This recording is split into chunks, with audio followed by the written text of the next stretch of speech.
Bismillahirrahmanirrahim. Assalamu alaikum, dear students. How are you? I hope that you all are doing well and enjoying good health. I am your biology teacher Muhammad Faisal of Day 10th. Today in this lecture we are going to discuss disorder of respiratory system. Let's start our lecture.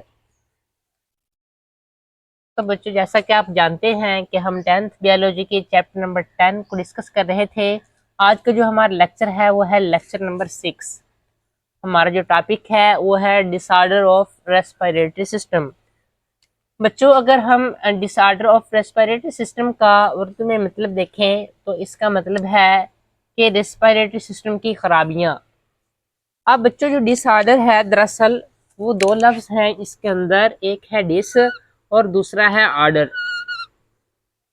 अब बच्चों, जो dish है इसका मतलब होता है अन, और जो ऑर्डर है इसका मतलब है फंक्शनिंग।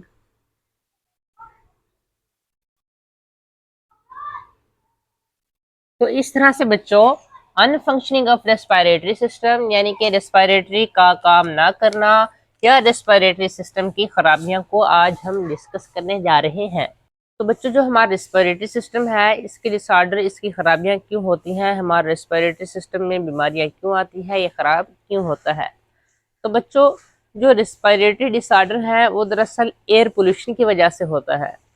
ख़ास तौर पर जो हमारा मुल्क पाकिस्तान है इसमें हवा की आलूदगी ज़्यादा है, एयर पोल्यूशन ज़्यादा है। लिहाजा पाकिस्तान के अंदर न सिर्फ देहाती इलाकों में बल्कि शहरी इलाकों में भी बहुत से रेस्पिरेटरी डिसऑर्डर के जो अमराज हैं वो पाए जाते हैं। पाकिस्तान में रेस्पिरेटरी डिसऑर्डर के बहुत से लोग शिकार हैं। अब बच्चों, हम डिस्कस करने जा रहे हैं रेस्पिरेटरी डिसऑर्डर की बीमारियां जो हैं बच्चों वो बहुत सी हैं, लेकिन आज हम हमारी किताब में करीबन 4 दी गई हैं। आज हम पहली 2 को डिस्कस करने लगे हैं। बच्चों, जो पहली बीमारी है वो है ब्रोंकाइटिस। फर्स्ट डिजीज जो बच्चों है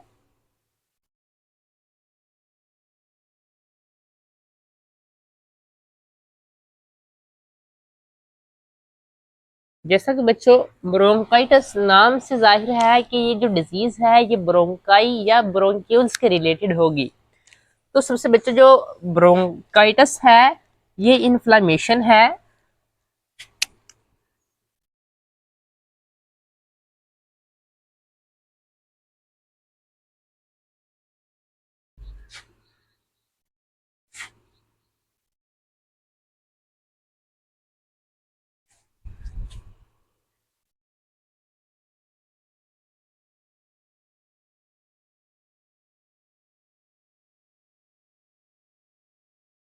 बच्चों, ब्रोंकाइटिस जो है वो दरअसल इन्फ्लामेशन है ट्यूब की, ब्रोंकाई या ब्रोंक्यूल।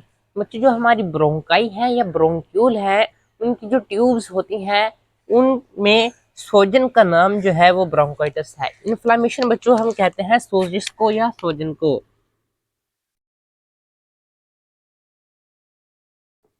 तो बच्चों, जो ब्रोंकाई की ट्यूब है या ब्रोंक्यूल्स की ट्यूब है अगर वो सूज जाए तो हम इस बीमारी को नाम देते हैं ब्रोंकाइटिस। अब बच्चों, ब्रोंकाइटिस में क्या होता है, ब्रोंकाइटिस में एक तो ब्रोंक्यूल या ब्रोंकाई जो है उनकी जो ट्यूब्स की जो वाल है वो सूज जाती है। दूसरे नंबर पर इनमें म्यूकस की सेक्रेशन ज़्यादा होती है।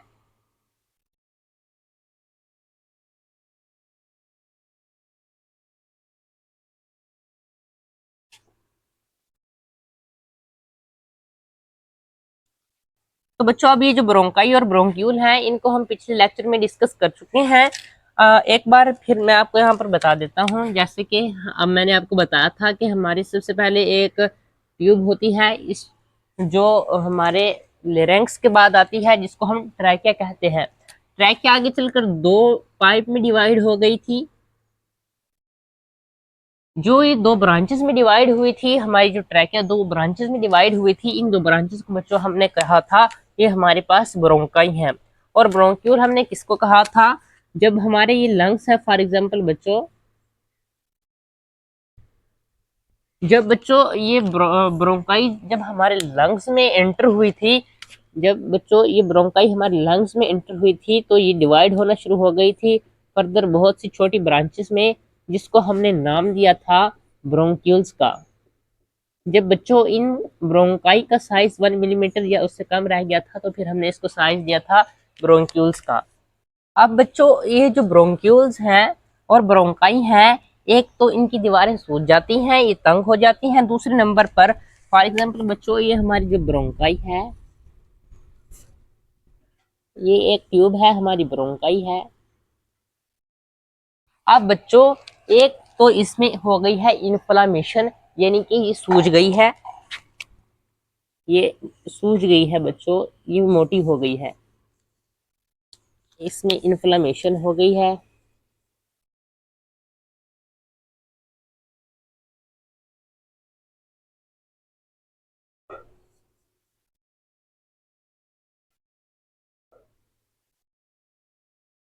अब बच्चों एक तो ये जो हमारी ब्रोंकाई या ब्रोंक्यूल है, ये अब सूज गई है, ये देखिए इसकी दीवारें मोटी हो गई हैं, और जो इसकी ल्यूमन है, जो इसके अंदर खाली स्पेस है, वो कम हो गई है।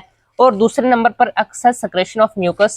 अब ये जो सूजी हुई हमारे पास ट्यूब है ब्रोंकाई या ब्रोंक्यूल्स की, अब इसमें जो म्यूकस की सेक्रेशन है वो ज्यादा होगी, यानी कि म्यूकस की सेक्रेशन अब ज्यादा होगी।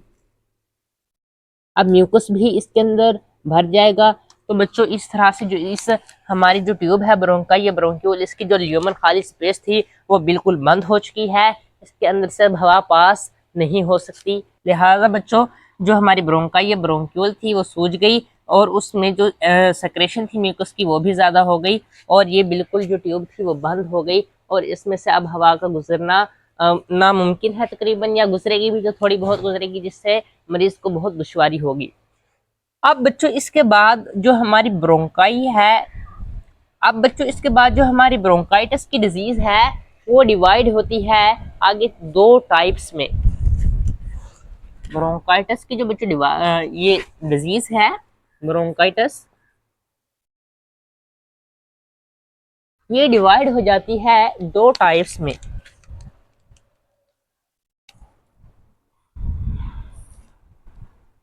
एक को बच्चों हम कहते हैं एक्यूट ब्रोंकाइटिस, और दूसरे को बच्चों हम कहते हैं क्रोनिक ब्रोंकाइटिस। अब बच्चों जो एक्यूट ब्रोंकाइटिस है, एक्यूट का मतलब होता है शदीद,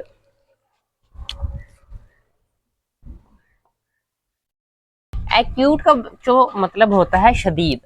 अब बच्चों जो एक्यूट ब्रोंकाइटिस है वो हमारे पास रहती है, इसकी जो ड्यूरेशन है, टाइम पीरियड है एक्यूट ब्रोंकाइटिस का, वो है तकरीबन 2 वीक्स, 2 हफ्ते तक ये हमारे पास जो एक्यूट ब्रोंकाइटिस है वो यूजली लास्ट करती है, 2 हफ्ते तक रहती है एक मरीज के अंदर। और बच्चों इस एक्यूट ब्रोंकाइटिस के अंदर पेशेंट रिकवर हो जाता है, पेशेंट्स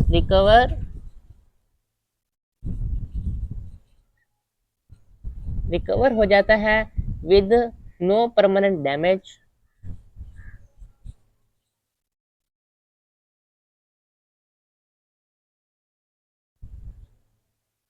टू ब्रोंकाई और ब्रोंक्यूल।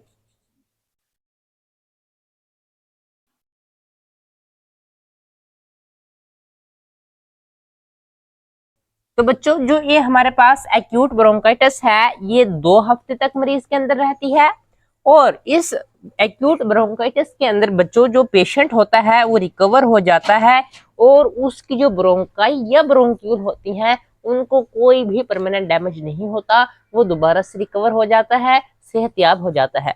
और जब दूसरे नंबर पर बच्चों हमारे पास आती है क्रोनिक ब्रोंकाइटिस, जबकि दूसरे नंबर पर बच्चों जो हमारी डिजीज है ब्रोंकाइटिस की जो दूसरी टाइप है बच्चों, उसको हम कहते हैं क्रोनिक ब्रोंकाइटिस। अब बच्चों जो क्रोनिक ब्रोंकाइटिस है ये क्रोनिक इन्फ्लामेशन को डेवलप करती है।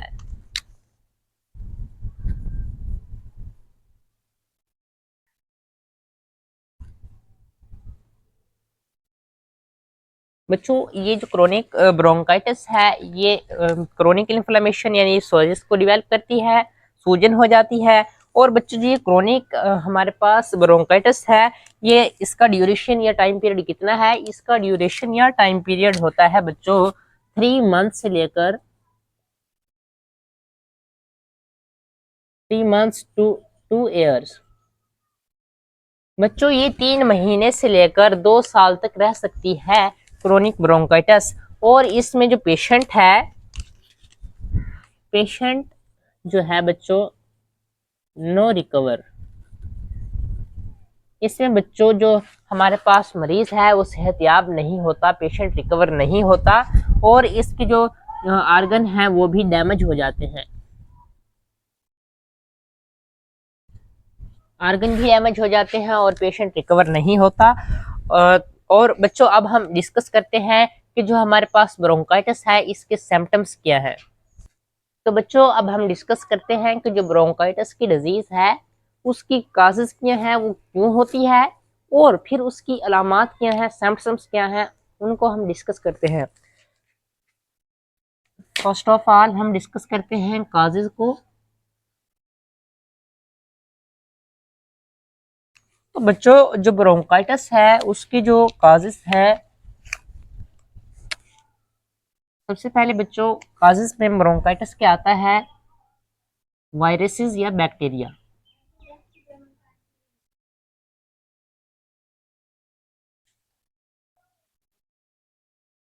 वायरसेस की वजह से हो सकता है, बैक्टीरिया की वजह से हो सकता है, या फिर एक्सपोजर टू केमिकल इरिटेंट्स की वजह से। केमिकल इरिटेंट्स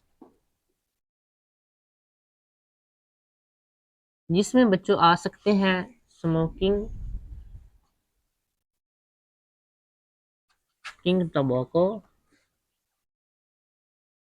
तंबाकू की वजह से बच्चों हो सकता है, ये स्मोकिंग की वजह से हो सकता है। तो कुछ ये काजेस थी हमारे पास ब्रोंकाइटिस की, वायरसेस की वजह से हो सकता है, बैक्टीरिया की वजह से हो सकता है, केमिकल इरिटेंट्स को इस्तेमाल करने की वजह से हो सकता है, मसलन स्मोकिंग, टबैको यानी कि तंबाकू को स्मोक के जरिए से हम इनहेल करते हैं, उसकी वजह से भी हमारी ब्रोंकाई या ब्रोंक्यूल उनमें इन्फ्लामेशन हो सकती है और फिर उनमें जो म्यूकस की जो सिक्रेशन है वो ज़्यादा होती है। अब बच्चों हम डिस्कस करते हैं कि जो ब्रोंकाइटिस है इसके सिम्टम्स क्या है। सिम्टम्स को हम बच्चों अब डिस्कस करते हैं।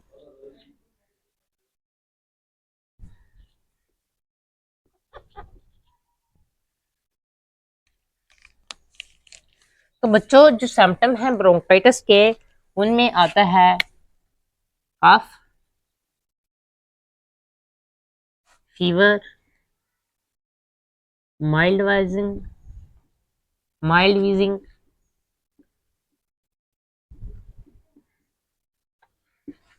कोल्ड और शॉर्टनेस ऑफ ब्रीथ।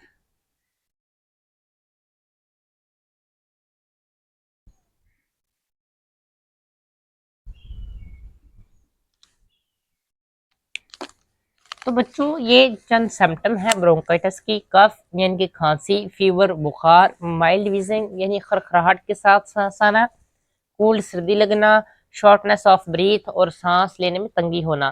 तो ये इसके सिम्टम को हमने डिस्कस कर लिया और काजेस को। यहाँ पर ब्रोंकाइटिस का जो हमारी डिजीज है वो खत्म होती है। अब बच्चों हम अपनी नेक्स्ट जो हमारी डिजीज है दूसरे नंबर पर अब हम उसको डिस्कस करते हैं। दूसरी बच्चों जो हमारे पास डिजीज है उसको हम कहते हैं emphysema.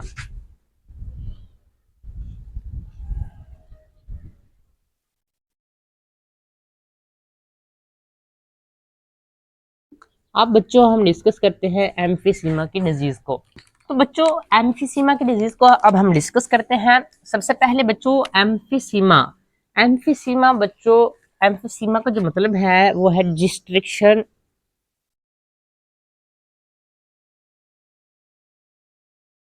Of walls of alveoli. बच्चों हमारे पास जो एल्विलाई है उनकी जो दीवारों की तबाही का जो नाम है उस डिजीज को हम नाम देते हैं एम्फिसीमा। बच्चों हमने पढ़ा था जो हमारी एल्विलाई होती हैं वो कुछ इस तरह से होती हैं पाउच लाइक स्ट्रक्चर में, जैसे कि ग्रेप्स होते हैं हमारे पास इस तरह से। बच्चों ये हमारे पास एल्विलाई थी, ये इनकी वॉल्स हैं और ये सैक लाइक स्ट्रक्चर है। ये एक सैक है, ये दूसरा सैक है, थैलिया नुमा स्ट्रक्चर है बच्चों ये। अब बच्चों एम्फिसीमा में हमने क्या पढ़ा कि एम्फिसीमा है डिस्ट्रक्शन यानी कि तोड़ देता है ऑफ किसकी, वाल को, वाल दीवारों को तोड़ देता है एल्विलाई की। एल्विलाई की जो ये दीवार है इनको तोड़ देता है। किस तरह से बच्चों, किस तरह से बच्चों, ये हमारे पास एक नॉर्मल एल्विलाई है, और अगर हम देखें कि इसमें वाल किस तरह से टूटेंगी बच्चों, ये हमारे पास फॉर एग्जांपल ये एल्विलाई है और इसके वाल कुछ इस तरह से टूट जाएंगे। अब बच्चों ये हमारे पास नॉर्मल एल्विलाई थी और ये हमारे पास अब नॉर्मल एल्विलाई है, यानी कि इसमें डिजीज हुई है, इसकी जो वाल है वो टूट गई हैं। अब बच्चों आप देख सकते हैं कि ये जो हमारे पास एल्विलाई थी ये सैक लाइक स्ट्रक्चर थे इसके अंदर, और इनमें गैसों के तबादले के लिए यहाँ पर गैसेस आती थी, ये गैसेस आई, यहाँ पर गैसों का तबादला होता था, फिर यहाँ पर, यहाँ पर, यहाँ पर, यहाँ पर, इसका यानी कि सरफेस एरिया ज्यादा था। ये बच्चों जो हमारे पास नॉर्मल एल्विलाई है, ये है एबनॉर्मल। अब बच्चों आप देख सकते हैं कि ये जो नॉर्मल एल्विलाई है इसमें गैसों के तबादले के लिए सैक लाइक स्ट्रक्चर थे और इसका जो सरफेस एरिया था गैसों के तबादले के लिए वो ज्यादा था।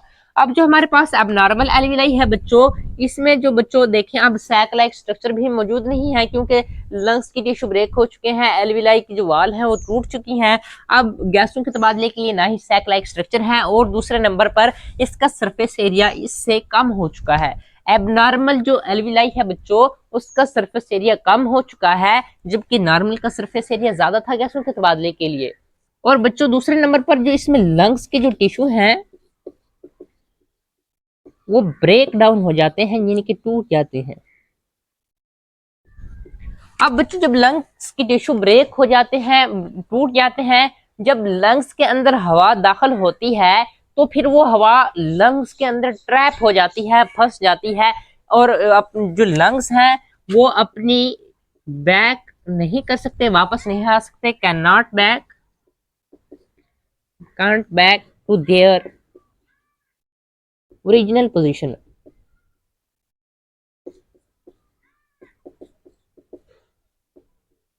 बच्चों जो लंग्स के टिश्यू हैं वो ब्रेक डाउन हो जाते हैं, और जब लंग्स की टिश्यू ब्रेक डाउन हो जाते हैं तो फिर लंग्स जब हवा को अंदर लेकर जाते हैं, हवा को बाहर निकालने के लिए बच्चों वो अपनी दोबारा ओरिजिनल हालत में नहीं आ सकते, अपनी ओरिजिनल शेप में नहीं आ सकते, क्योंकि लंग्स की टिश्यू ब्रेक डाउन हो चुके हैं। फिर वो हवा को भी बाहर नहीं निकाल सकेंगे, तो हवा फेफड़ों के अंदर ट्रैप हो जाती है, फंस जाती है, हवा फेफड़ों से बाहर नहीं निकल पाती क्योंकि लंग्स की टिश्यू ब्रेक डाउन हो जाते हैं। और फिर बच्चों हमारे पास इसकी आती हैं सिम्टम्स कि ये हमारे पास जो एम्फिसीमा है ये क्यों होता है और ये इसकी अलामात क्या हैं। अब हम डिस्कस करते हैं सिम्टम्स को। सिम्टम्स बच्चों कहा जाता है अलामात को। अब बच्चों जो हमारे पास एम्फिसीमा की सिम्टम्स हैं उसमें सबसे पहले आ जाता है कि शॉर्टनेस ऑफ ब्रीथ,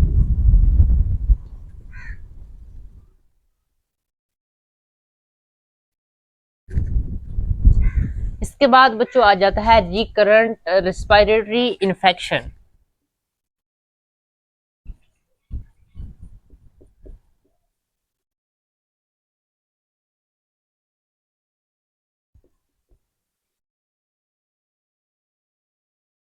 बच्चों शॉर्टनेस ऑफ ब्रीथ सांस की तंगी। रिकरेंट रेस्पिरेटरी इन्फेक्शन से मुराद ये रेस्पिरेटरी इन्फेक्शन का लंबे अरसे तक रहना है।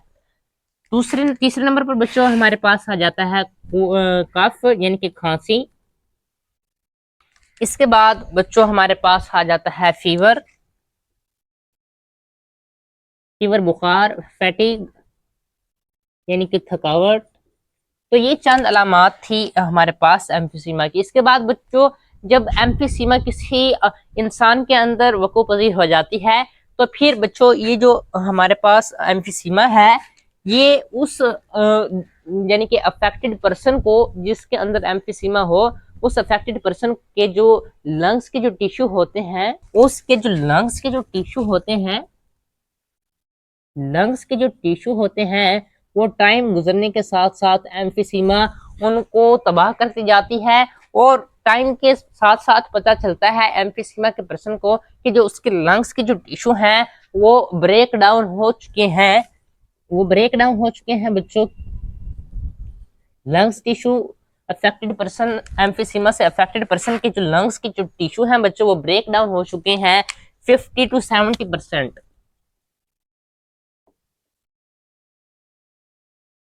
यानी कि वो अपने लंग्स के टिश्यू को खो चुका है, वो तबाह हो चुके हैं 50 से 70%। इसके बाद बच्चों जब हमारे पास, मैंने जैसे कि बताया, जब हमारे पास एल्वियोलाई की जो वाल टूट जाती हैं तो फिर जैसा कि मैंने आपको प्रीवियस लेक्चर में बताया था कि गैसों का तबादले के लिए जो मेन आर्गन है वो एल्वियोलाई ही है। तो जब एल्वियोलाई की जब दीवार टूट जाती है तो गैसों का तबादला नहीं होता, हवा अंदर ही ट्रैप हो जाती है, लिहाजा अब ना हवा बाहर निकल सकती है, और जब हवा बाहर नहीं निकल सकती तो अंदर कैसे आएगी। लिहाजा फिर हमारे पास जो ऑक्सीजन का जो लेवल है, जो बच्चों एम्फीसीमा से अफेक्टेड पर्सन है, तो फिर उसके अंदर जो ऑक्सीजन का जो लेवल है वो भी डिक्रीज हो जाता है या लो हो जाता है। और फिर ऑक्सीजन का जब लेवल डिक्रीज हो जाता है तो फिर उससे सीरियस कॉम्प्लिकेशंस आती हैं, बहुत सी उसको मसाइल आते हैं, पेचीदा मसाइल आते हैं। तो बच्चों ये हमने सिम्टम्स को भी डिस्कस कर लिया। तो बच्चों आज के इस लेक्चर में हमने रेस्पिरेटरी डिसऑर्डर की दो डिजीज को डिस्कस किया, ब्रोंकाइटिस और एम्फीसीमा को। इससे नेक्स्ट लेक्चर में हम अपनी अगली दो डिजीज यानी नमूनिया और एस्थमा को डिस्कस करेंगे। अगर आपको ये लेक्चर पसंद आया तो इस वीडियो को लाइक करें, शेयर करें और इस चैनल को सब्सक्राइब करें। Thank you, Allah Hafiz.